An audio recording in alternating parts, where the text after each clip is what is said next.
तत्पदं दर्शितं येन तस्मै श्री गुरवे नमो। गुरुब्रह्मा गुरुविष्णु गुरुदेव महेश्वर गुरु साक्षात् परं ब्रह्म तस्मै श्री गुरवे नमः। अज्ञानतिमिरान्धस्य ज्ञानाञ्जनशलाकया चक्षुरुन्मीलितं येन तस्मै श्री गुरवे नमो।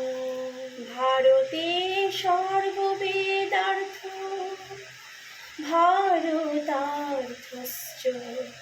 कृतोऽस्मि गीतायामस्ति तेनेयं सर्वशास्त्रमूलगीता।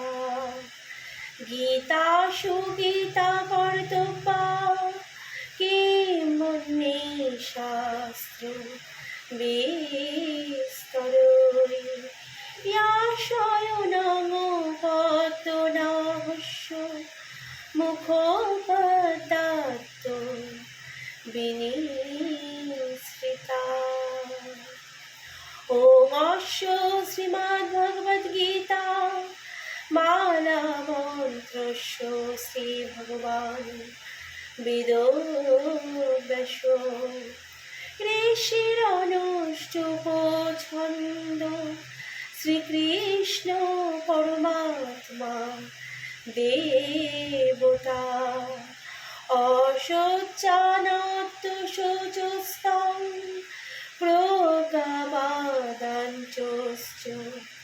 भाषसे इति बीजम्।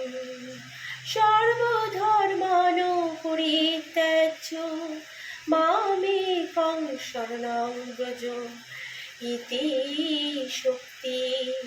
अहं सर्वपापेभ्यो मोक्षाय मा शुच इति किलोत्तम।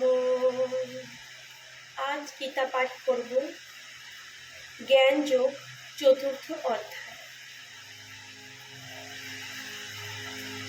श्री भगवान उवाच इमं विवस्वते युगं प्रोक्तवानहं वयं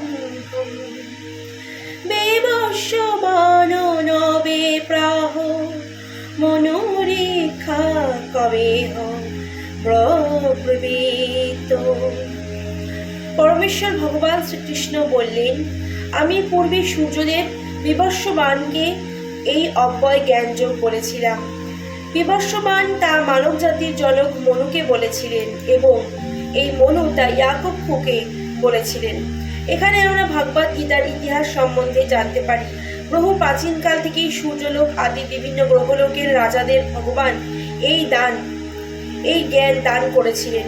সমস্ত গ্রহলোকের রাজাদের বিশেষ কর্তব্য হচ্ছে প্রজা পালন করা এবং সেই জন্য তাদের সকলেরই ভগবত গীতার বিজ্ঞান সম্বন্ধে পূর্ণভাবে অবহিত হওয়া প্রয়োজন, যাতে তাদের প্রজাদের তার কামনা বাসনা জড়বন্ধন থেকে মুক্ত হয়ে পারমার্থিক লক্ষ্যের দিকে পরিচালিত করতে পারেন। মানব জীবনের উদ্দেশ্যই হচ্ছে পরমেশ্বর ভগবানের নিত্য সম্পর্কের উপর আধারিক পারমার্থিক জ্ঞানের অনুশীলন করা এবং তার সমস্ত রাষ্ট্র ও সমস্ত আধিরাত্মিক পারমার্থিক জ্ঞানের অনুশীলন করে সমস্ত রাষ্ট্র এবং গ্রহলোকের শাসক বর্গের কর্তব্য শিক্ষার মাধ্যমে, সংস্কৃতির মাধ্যমে, ভক্তির মাধ্যমে জনগণকে এই জ্ঞান বিতরণ করা।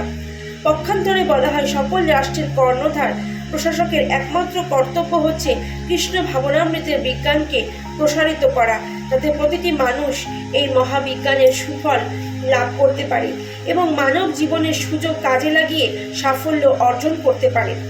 এই কল্পে সূর্যলোকের অধীশ্বর হচ্ছেন বিবস্ববান। এই সূর্য থেকেই সৌরজগতের সমস্ত গ্রহের সৃষ্টি হয়েছে। ব্রহ্ম সংহিতাতে বলা হয়েছে, যচ্ছক্ষের এসো সহিতা সবিতা সকল গ্রহাণাং রাজা সমস্ত সুর মূর্তিরও শেষ তেজাহ যশ জ্ঞেয় ভ্রমতি সংবৃত্ত কালো চক্র গোবিন্দ মাদি পুরুষং তমহং ভজামি।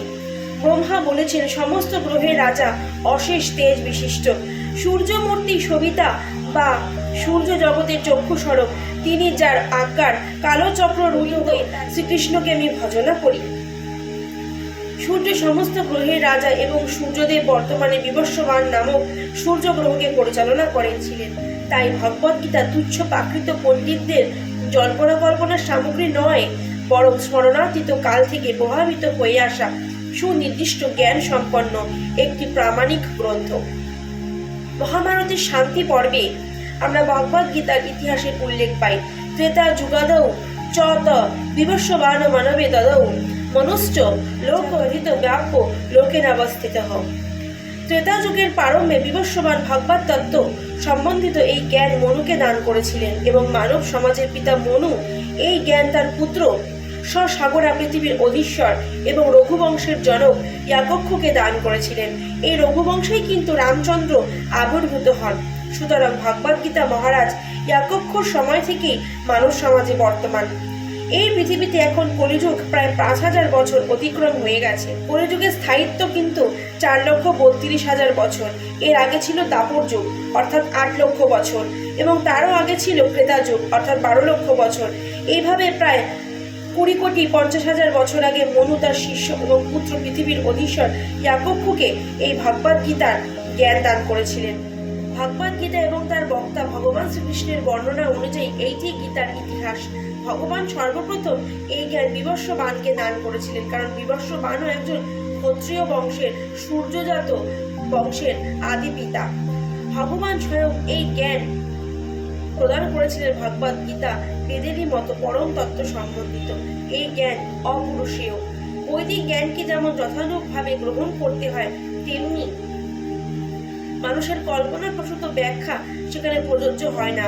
ভগবদ গীতাও তেমনি জড় বুদ্ধিপ্রসূত কোনো ব্যাখ্যা ব্যতি রেখেই গ্রহণ করতে হবে। প্রাকৃতীয় তার্কিকেরা ভগবদ গীতার উপর কল্পনাপ্রসূত ব্যাখ্যা করার চেষ্টা করে, কিন্তু যথাযথ ভগবদ গীতা নয়। ভগবদ গীতা যথার্থ মর্ম উপলব্ধি করতে হলে গুরু পরম্পরা ধারায় এবং বর্ণনা করা হয়। এই জ্ঞান প্রথমে সূর্যদেব এবং বিবস্ববানকে দান করেন। বিবস্ববান তা দান করেন মনুকে এবং মনু তার পুত্র ইয়াকক্ষকে তা দান করেন। অবশ্যই ভগবদ গীতার উপদেশ কখনোই অসুরদের জন্য নয়। তারা এই জ্ঞানের মাহাত্ম্য খর্ব করবে এবং তার ফলে কারো মঙ্গল হবে না। তারা নিজেদের খেয়াল খুশি মতো দিব্য জ্ঞানে নানা রকম কদর্থ করবে। এই সমস্ত দুরাচারী ভাষ্যকারদের কদর্থে তারা ভগবদ গীতার প্রকৃত উদ্দেশ্য যখন ব্যাহত হয়,